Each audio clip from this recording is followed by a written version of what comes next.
Irmãos, nós estamos pregando pregação expositiva em Gálatas. Estamos no capítulo 3, verso 15 a 18. Eu dividi esse parágrafo em duas partes, e hoje nós vamos ver 15 a 18, depois, posteriormente, veremos o restante, do 19 ao 22. O tema é promessa antes da lei. Promessa antes da lei. Em Gálatas, Paulo enfrenta dois problemas. Primeiro, a distorção tão grandiosa do Evangelho. O Evangelho ficou um outro Evangelho. E ele está aí, escrevendo aos Gálatas, tentando mudar esta visão errada dos judaizantes. E o segundo problema que Paulo enfrenta é os constantes ataques daqueles que queriam tirar sua autoridade. Do capítulo 3 até o capítulo 5, nós vemos a questão do Evangelho. D.A. Carson, um teólogo canadense, ele nos conta, ele dá uma interpretação, ele mostra, ele faz um comentário desses versículos. Ele diz o seguinte, ele faz uma ilustração interessante. Perguntaram para John Wesley foi um dos maiores evangelistas, fundador da igreja metodista.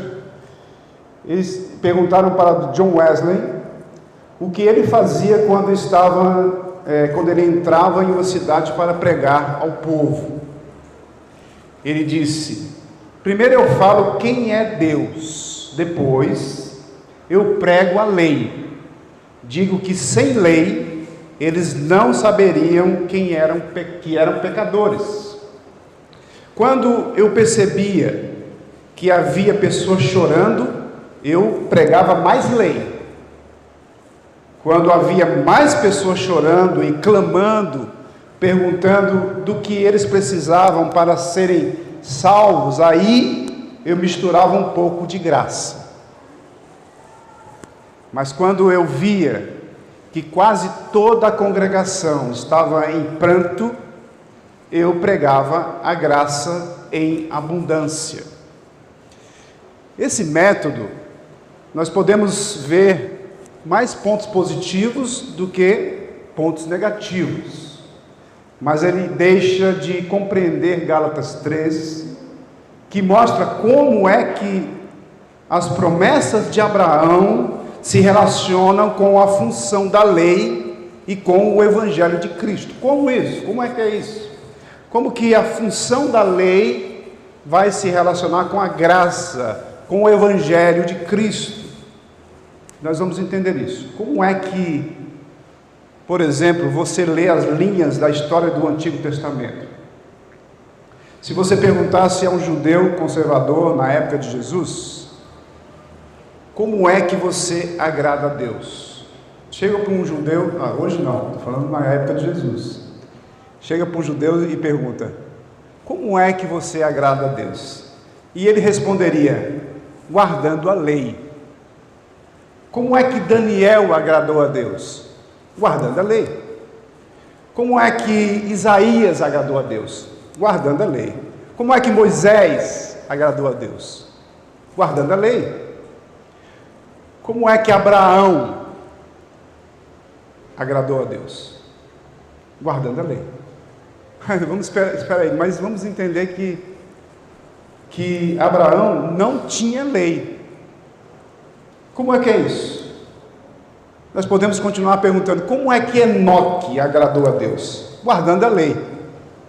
Mas vamos entender, ele é o sétimo depois de Adão. Como pode ser isso? Não havia lei ainda. Ele andou com Deus. Enoque, você sabe. E no Antigo Testamento, quando alguém anda com Deus, está guardando a lei.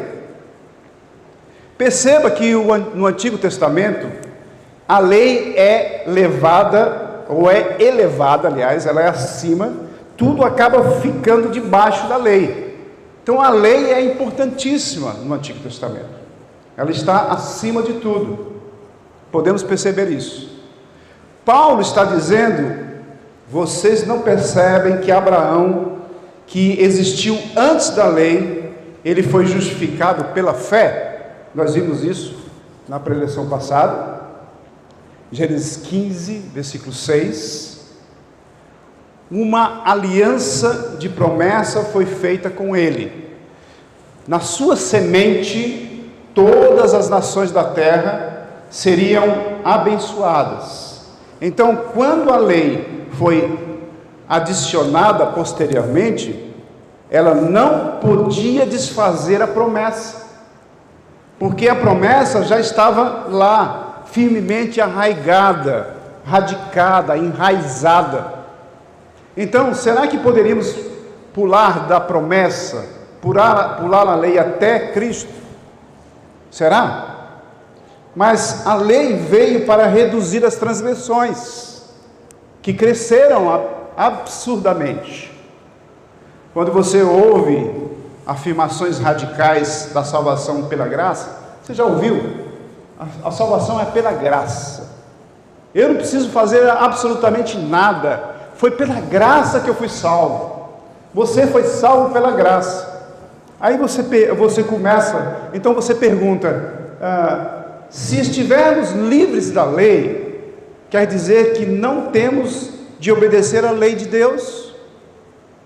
Se sou salvo pela atuação de Cristo somente, e não pela minha, por que deveria lutar para levar uma vida santa?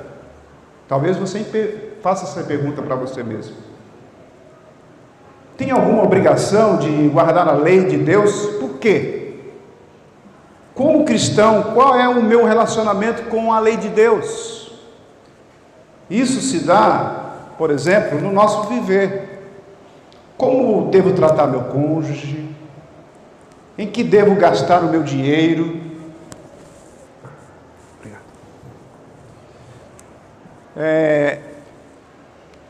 Que arestas posso apagar no meu emprego? Então nós somos salvos, justificados e redimidos somente pela fé em Cristo. Pastor, mas eu sei disso. Tá, nós sabemos disso. Somos salvos, justificados e redimidos somente pela fé em Cristo Jesus.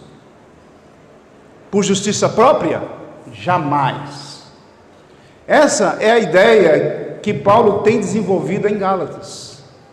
Mas nesse ponto você pergunta, onde a lei se enquadra?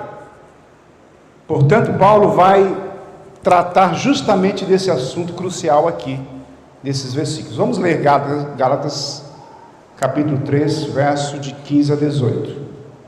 Gálatas 3, versos de 15 a 18, diz assim a palavra do Senhor. Irmãos, falo como homem, ainda que uma aliança seja meramente humana, uma vez ratificada, ninguém a revoga ou lhe acrescenta alguma coisa. Ora, as promessas foram feitas a Abraão e ao seu descendente. Não diz e aos descendentes, como se falando de muitos, porém como de um só, e ao teu descendente, que é Cristo.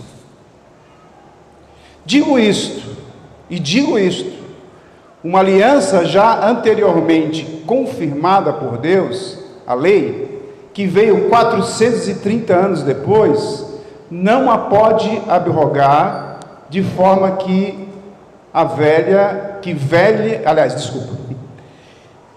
não podemos abrogar.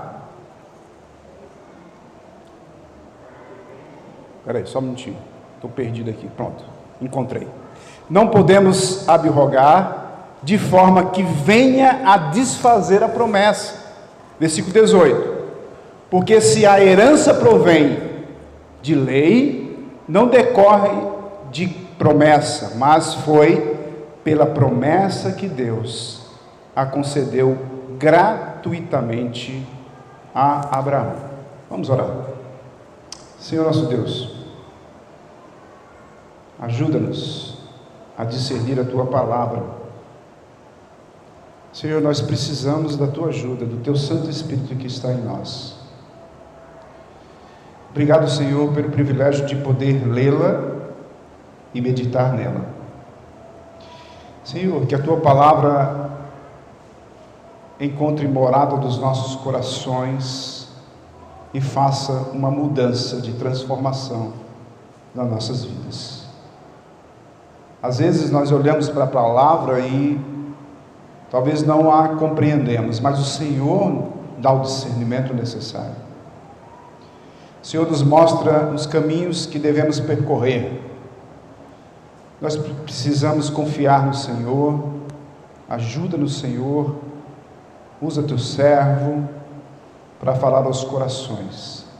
Que nós saiamos deste lugar diferentes, uma visão clara daquilo que o Senhor tem para nos ensinar através do irmão Paulo, apóstolo usado pelo Senhor grandemente, pela carta que o Senhor inspirou a ele para escrever aos Gálatas, que chegou até os nossos dias para transformar a tua igreja local e as igrejas espalhadas pelo mundo todo. Obrigado, Senhor, por esse privilégio. Ajuda-nos em nome de Cristo. Amém. Qual é os pontos importantes teologicamente aqui que a gente vai abordar, que a gente vai tentar descobrir aqui na palavra que o Senhor tem nos trazido esta noite? Os argumentos teológicos. Ele fala da aliança com promessa. Paulo explica que a aliança mosaica, que veio através de Moisés, por isso mosaica, que veio depois, não cancela a aliança anterior feita por Abraão, pois ela era apenas um professor para nos conduzir a Cristo, semente de Abraão. E fala também da lei irrevogável. A lei tinha o propósito de condenar a Israel e prepará-la para o evangelho da graça. Mas em nenhum lugar das Escrituras se diz que a lei é parte do pacto da graça. O pacto da graça envolve única e exclusivamente Cristo. Como é que a gente divide a estrutura desses 4 versículos? A estrutura de Gálatas 3, versos de 15 a 18. Vamos notar que o versículo 15 tem uma relação com o versículo 17. O versículo 15 fala da aliança humana irrevogável, e o versículo 17 fala da aliança de Deus irrevogável antes da lei. Os versículos 16 e o versículo 18 também tem uma correlação que fala das promessas. Versículo 16 diz: promessas a Abraão e a seu descendente, Cristo. E esse versículo é o versículo chave dessa passagem, desse parágrafo, porque fala do descendente, que é Cristo. E o versículo 18 fala da promessa que foi gratuita, foi dada a Abraão sem nenhuma cobrança. É isso que a gente tem que entender. Primeira coisa que a gente vai analisar, primeiro ponto aqui, é aliança humana irrevogável. Aliança humana irrevogável, versículo 15. O versículo 15, Paulo usa o que era conhecido no cotidiano para chamar a atenção do que a lei não faz. Os testemunhos e os contratos que eram elaborados pelos homens e registrados tinham um valor imutável. Ninguém anula um testamento já válido, nem lhe acrescenta coisa alguma. Versículo 15 está falando sobre isso. A palavra escolhida por Paulo é diateque. A palavra grega ela tem o mesmo sentido de testamento legal. Então, essa palavra ela tem uma função importante aqui na exposição de Paulo. Depois de assinada e registrado o testamento, torna um compromisso obrigatório, tem que ser cumprido. Testamento, por exemplo, alguém faz um testamento, por exemplo, a mulher deixa, a mãe deixa a sua herança para 2 filhas, ela deixa, para a mais pobre ela deixa um valor maior, um percentual maior, para a mais rica ela deixa um percentual menor. Mas não se pode mudar, mesmo que as circunstâncias mudem. Por exemplo, se a mulher que era rica fica pobre e que era pobre fica rica antes de receber a herança, não há mudança, porque já foi assinado, já foi feito, e aí não há mudança. Isso é só para você entender e tentar entender o que Deus fez conosco. E é interessante que assim como as promessas feitas pelos homens, assim é com as promessas de Deus, irrevogável. O que Deus prometeu, Ele irá cumprir, não muda. Essa analogia é usada por Paulo para fortalecer o seu argumento. Ele está tentando se defender dos judaizantes, tentando defender o Evangelho, como a gente já tem visto aí em Gálatas desde o começo. Então, se os homens fazem algo que tem grande validade, imagina Deus em sua aliança. Será que nós confiamos na aliança de Deus, nas promessas de Deus que Ele fez para nós? Será que nós confiamos tanto, de uma forma que nós ousadamente vamos à frente como cristãos, sem temer, sem se envergonhar, Será que nós somos assim porque confiamos nas promessas de Deus? Ou somos como os judeus, como os israelitas? Vamos lembrar-nos de como aconteceu na promessa da aliança. Gênesis 15, abram suas Bíblias em Gênesis 15. Como foi que eles faziam esta aliança? Como foi feita esta aliança de Deus com Abraão? Gênesis 15, vamos ver a partir do versículo 8. Em Gênesis 15, quando Abraão pergunta a Deus, versículo 8: como saberei que hei de recebê-la por herança? Referindo-se à promessa que Deus lhe diz para pegar uma novilha. Isso é no versículo 10. Não, ele continua, no versículo 9 em diante. Então ele está se referindo à promessa de Deus, que diz que para pegar uma novilha, uma cabra, um carneiro, uma rolinha e uma pombinha. E Abraão já sabia o que fazer com eles. Versículo 10, ele diz, cortou-os ao meio e colocou cada parte frente da outra, metade do animal de um lado, metade do animal do outro, certo? A atitude parece estranha para nós, mas na época de Abraão era a maneira como se assinava um testamento ou aliança. Já pensou? Vamos fazer um testamento aqui, vamos fazer uma aliança. Então você pega todos esses animais, a gente corta ele, coloca um pedaço de um lado, um pedaço do outro, e vamos fazer essa aliança, certo? Então era assim. Caso o signatário, aquele que ia assinar, que ia ter o compromisso, passasse entre as metades dos animais, era um jeito muito visual de quem estava firmando aquele pacto, dizer: se eu romper essa aliança, que também seja partido e separado, merecerei morrer como aconteceu com estes animais. Então, no momento algum, nós podemos observar que Abraão caminhou entre as metades. Ele não caminhou entre as metades.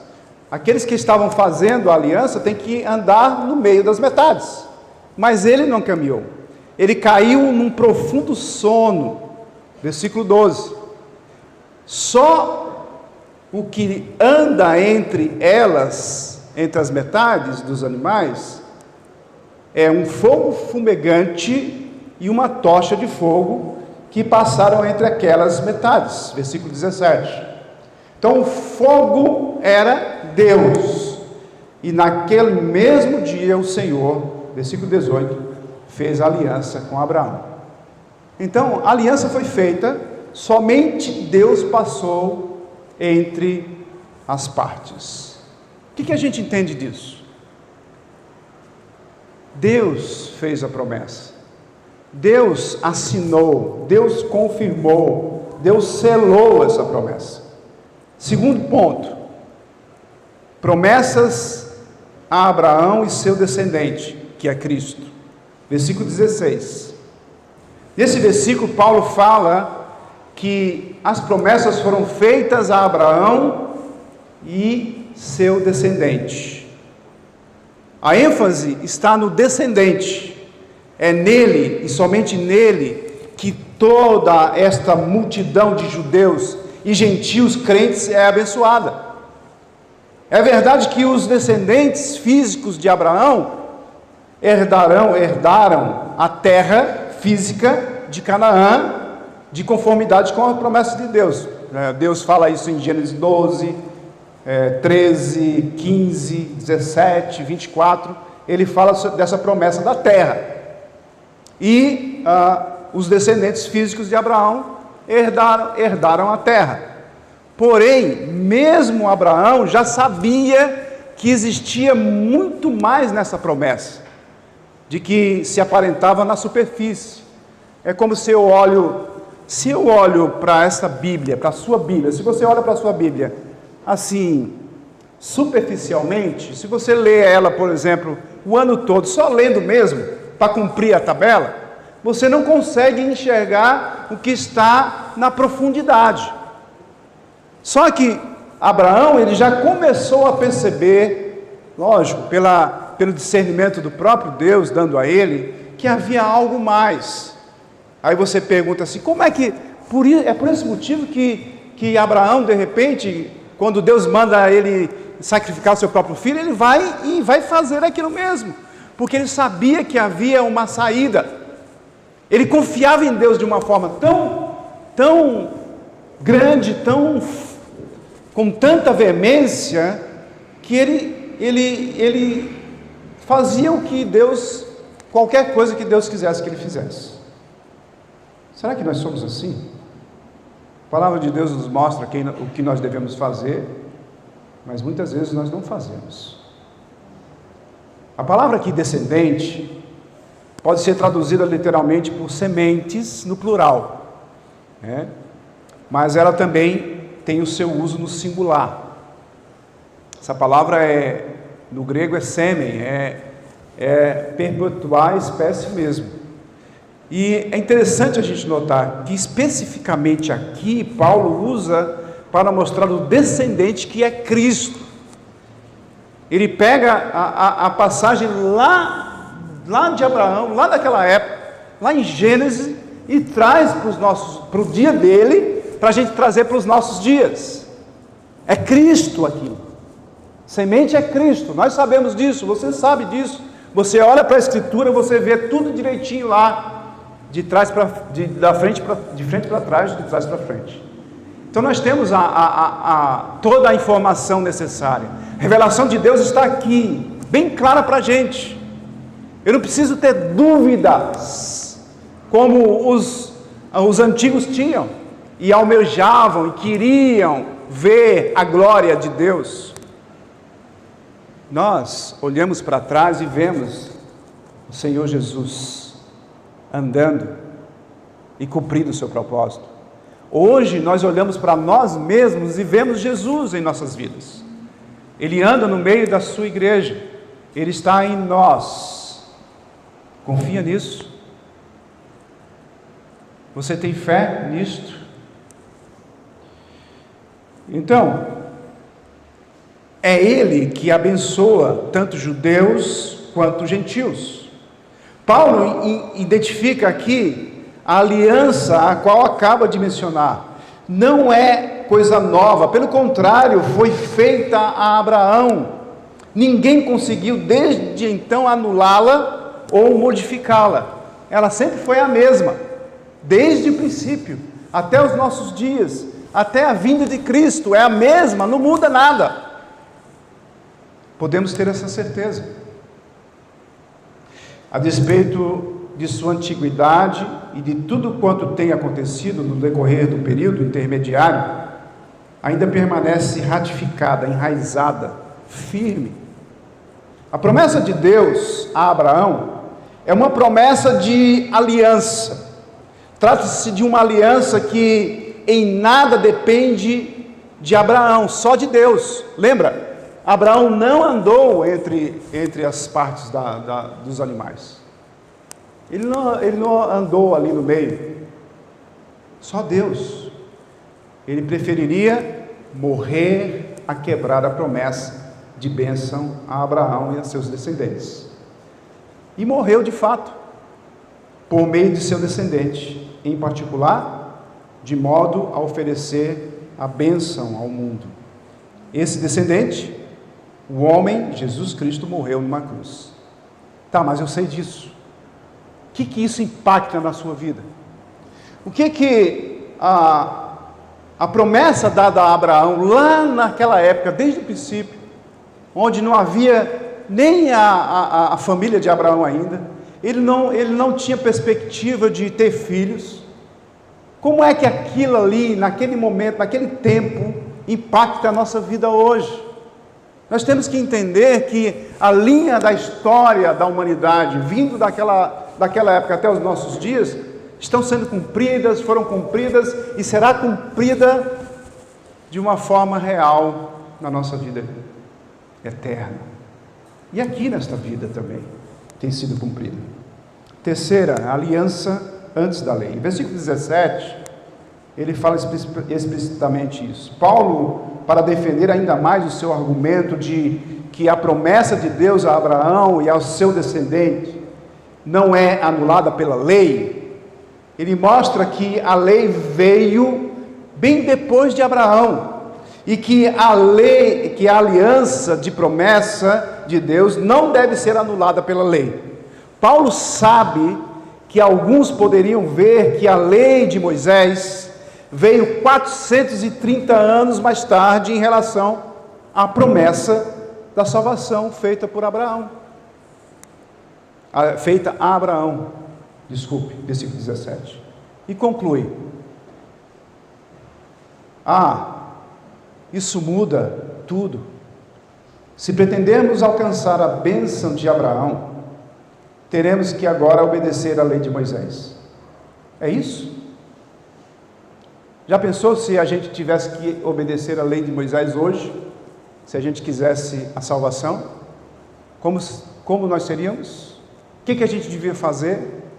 Tudo que os judeus faziam, a gente tinha que cumprir ali, e mesmo assim, a gente estava perdido, porque Cristo já veio, já pagou os nossos pecados, já cumpriu a lei. Como é que a gente entende isso?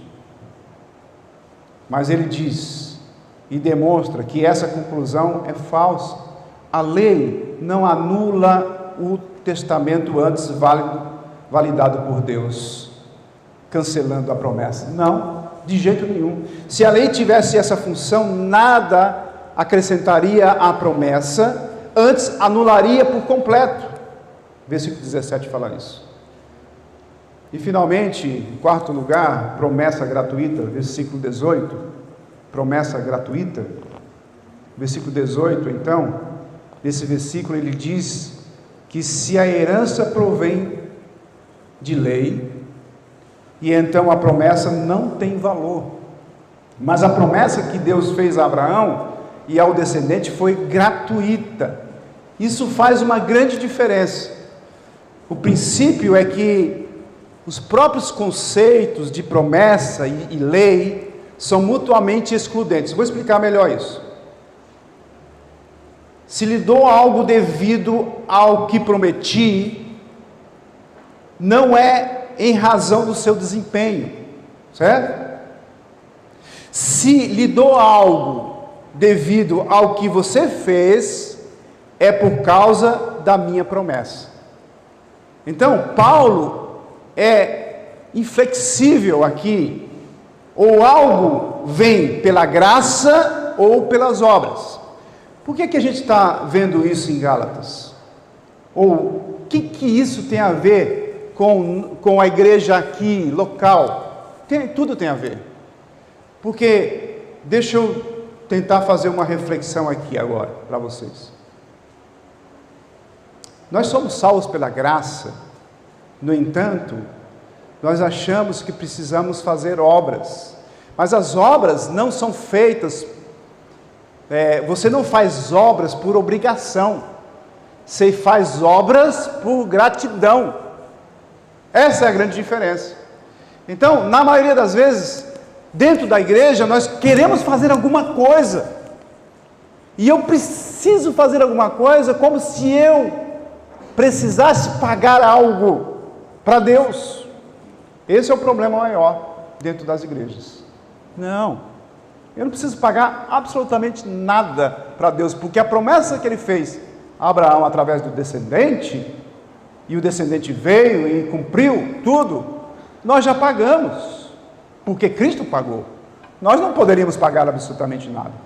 As obras que fazemos não são obras de justiça, mas são obras de gratidão ao Senhor. Então, naturalmente, eu entro na igreja e eu dou os meus dons, eu dou o meu dízimo, eu dou a minha oferta, eu dou as coisas para a obra do Senhor, e eu dou com alegria, porque eu sou grato a Deus pelo que Ele fez por mim. Essa é a grande diferença. Então, tudo está envolvido nisso. Então, Paulo é inflexível, ou é a graça, ou é pela graça, ou pelas obras. Ou algo vem em razão da promessa do doador, ou por causa do desempenho do receptor. Ou você vive pela lei, ou vive pela graça. Se você vive pela graça, você tem que cumprir toda a lei. Nós vimos isso nas preleções passadas. Então, eu não posso viver pela lei, nesse sentido, para conseguir algo mais de Deus. Só que no nosso consciente, ou subconsciente, ou mesmo na nossa vida passada no sentido do velho homem, ou antes de você receber Cristo como Senhor e Salvador, você tinha sempre esse mesmo pensamento de que eu tenho que fazer algo para conseguir algo de Deus. E não é isso que a palavra de Deus nos ensina. Então, tem de ser de um jeito ou de outro. Vale a pena refletir sobre isso mais um pouco. Para a promessa gerar resultado, ela só precisa ser objeto de fé. Certo? Então, mas para a lei gerar resultado, deve ser obedecida. Então, a lei só gera resultado se for obedecida. Lembra que a lei para o Antigo Testamento era algo crucial, porque eles tinham que cumprir a lei, para mostrar que eles estavam obedecendo a Deus, e Deus disse para eles: olha, se vocês me obedecerem, vocês serão abençoados, se vocês não me obedecerem, serão amaldiçoados. Mas é igual para a gente? A gente tem que entender isso melhor mais na frente. Uma ilustração. Por exemplo, se eu lhe disser: meu tio Pedro quer conhecê-lo e lhe dar 10 milhões de reais, o único modo de você não receber os 10 milhões de reais é deixando de acreditar nessa afirmação. Se você apenas rir e voltar para casa, em vez de ir à casa do tio Pedro lhe fazer uma visita, você talvez nunca ponha as mãos no dinheiro. Mas se eu lhe disser: meu tio Pedro está disposto a lhe deixar sua herança de 10 milhões de reais, mas você tem que ir morar com ele e cuidar dele em sua idade avançada. Então você precisará cumprir os requisitos e condições se quiser ficar com o dinheiro. Dá para você notar a diferença? Não é diferente? É bem diferente. E o que a gente faz? A gente faz uma coisa ou outra. Na maioria das vezes a gente faz a segunda parte. Olha, eu vou trabalhar para ele, vou ficar com ele, vou ganhar essa herança dele. Mas quando é oferecido assim, 10 milhões assim, do nada, meu tio Pedro é meu tio Pedro mesmo, mas não, ele não tinha 10 milhões para me dar. Mas fique pensando assim, se alguém chega para você e vai lhe dar do nada assim, você nem imaginar, você não fez absolutamente nada para receber, você fica sem acreditar, e você ri, isso é brincadeira, e ele diz, eu não quero lá saber, você está fazendo uma pegadinha e deixa para lá, pronto, ele deixou de receber. Somos nós, quando nós não queremos receber as promessas de Deus em nossa vida. A promessa de um presente só precisa ser objeto de fé para que se cumpra. Mas a lei exige obediência para dar sua recompensa. Então Israel, por exemplo, era uma nação que deveria confiar na promessa de Deus. O mesmo vale para cada cristão. Cada um de nós. Nós precisamos confiar nas promessas do Senhor, nosso Deus. Como que a gente confia? Como é que a gente entende que é verdade o que Deus tem oferecido para nós? Como a gente consegue se arraigar, ou se enraizar nas promessas, firmes nas promessas do Senhor Jesus, como nós cantamos? Como nós cantamos aquilo que nós não vivemos? Como nós confiamos em Deus no cantar, mas nós não vivemos na nossa vida cotidiana neste confiar? Por quê? Porque Deus nos mostra a verdade absoluta e as promessas que serão cumpridas em nós, e nós não acreditamos e vivemos uma vida medíocre, sofremos, ansiosos. O que vai acontecer? Como seremos? O que comeremos? O que beberemos amanhã? Nós somos assim, na maioria das vezes. O que nós podemos concluir com tudo isso? Uma herança é gratuitamente concedida. É um presente. Dessa forma não é adquirida com dinheiro, nem merecida pelo suor do labor humano, nem ganha pela conquista. Contudo, é devidamente adquirida por um direito radicado na graça. E é inalienável.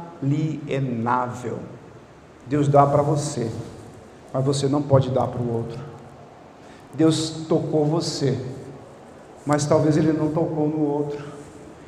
Você foi agraciado sem fazer nada, sem merecer nada. Ele te tocou e te fez você filho dele. Como é que a gente entende isso? Agora, se eu entendo isso, se eu fui tocado, se eu agora sou filho de Deus por adoção, e eu compreendo isso, eu sei que Ele é o meu Pai agora, que Ele vai cuidar de mim, por que eu não vivo isso? Porque eu ainda penso na lei, eu ainda penso que eu tenho que fazer alguma coisa para o merecimento de Deus. Então, como herança, ela é a nossa glória futura, da qual já recebemos a primeira parcela já no presente, na presente vida. Eu e você já recebemos. Por que nós estamos aqui? Porque isso é graça. E se isso é graça, eu tenho que me alegrar. Por que eu fico com o meu olhar cabisbaixo, sofrendo, pensando na minha vida? Quando eu sair daqui, eu vou para casa, viver o meu cotidiano, mas eu estou ainda levando Cristo comigo. Ele não está só na igreja, aqui nesse ambiente onde estamos o adorando. Não, Ele está conosco, dentro de nós. Nós falamos isso hoje pela manhã. Dentro de nós. E nós não compreendemos isso ainda. Parece que não. Então, podemos perguntar, por exemplo, como os detalhes da cerimônia de aliança entre Deus e Abraão servem de incentivo para você. Como? Lembra? Foi Deus que passou ali, foi Deus que assinou, Ele foi o signatário, só Ele que selou a promessa. E quem é Ele? É aquele que quebra a promessa? Absolutamente não, óbvio, é aquele que cumpre a promessa. Só que parece que eu não entendo isso. Então, o que impacta você na promessa que Cristo fez, que Deus fez com Abraão lá naquela época, e que Paulo leva à tona aqui na carta dos Gálatas, para que ele usando de argumento para a gente entender que a promessa é irrevogável, que a lei não anula a promessa, que a lei veio depois e que eu posso descansar no Senhor. Quando você se sente mais tentado para olhar para os próprios esforços, para se fazer aceitável a Deus, você pensa nisso? Rapaz, eu tenho que me esforçar mais. Eu tenho que ir para a igreja todo dia. Eu tenho que fazer alguma coisa para que Deus veja que eu estou fazendo. Isso é um problema seríssimo entre nós. Isso acontece na maioria dos cristãos. É um problema sério.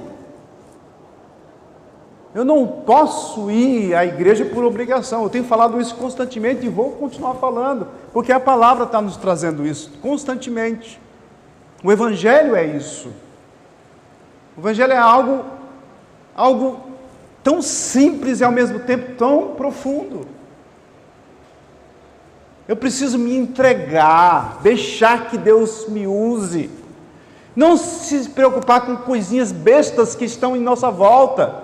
Porque fulano fez isso, porque fez aquilo, agora eu não vou mais conversar com ele. Que isso?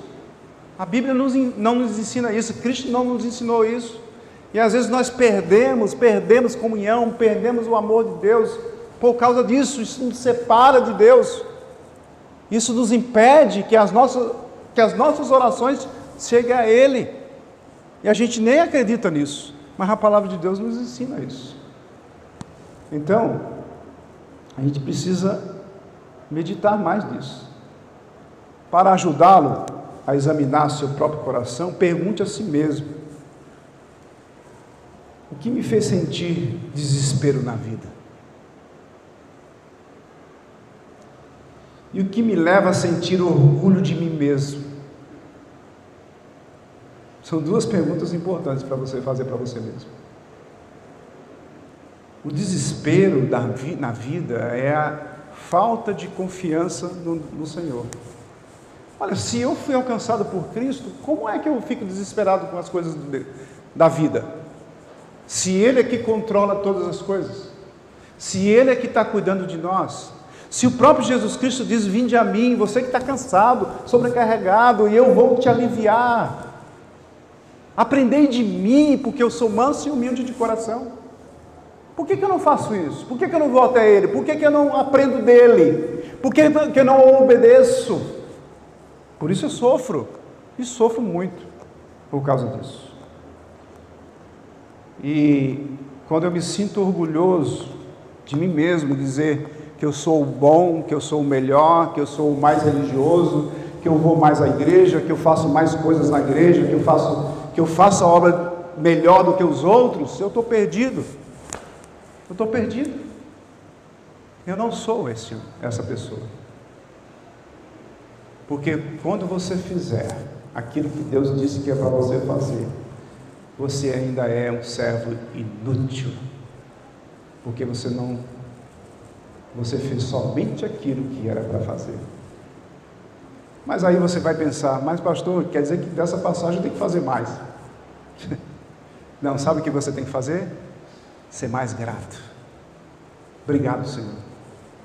Obrigado pela sua promessa que o Senhor fez lá para Abraão, para o descendente que veio, que morreu por mim, e que eu confio na morte dele, e que eu entrego totalmente a minha vida a ele, e assim eu vivo a vida pela graça que me foi outorgada. Graças a Deus por isso, porque se fosse pela lei, nós estaríamos perdidos. Mas aí eu tenho que cumprir a lei, naturalmente, na minha vida, eu devo amar o meu irmão e amar a Deus sobre todas as coisas. Deus cumpriu a lei por você, mas você tem que amar a Deus sobre todas as coisas e amar o próximo como a ti mesmo. Amém? Senhor nosso Deus e Pai, obrigado mais uma vez pela Tua palavra. Ajuda-nos, Senhor, cada vez mais a discernir melhor o nosso andar em Cristo. O Antigo Testamento andava com o Senhor e assim cumpria a lei. Nós andamos em Cristo, com Cristo, e Ele cumpriu a lei por nós. Obrigado, Senhor, por esse privilégio, porque nós entramos no seu descanso, ou no descanso do Senhor, através do sangue de Cristo. Nós temos a oportunidade de te servir com alegria, não porque queremos algo mais do Senhor, mas porque o Senhor já nos deu tudo o que precisávamos. Em nome de Cristo. Amém.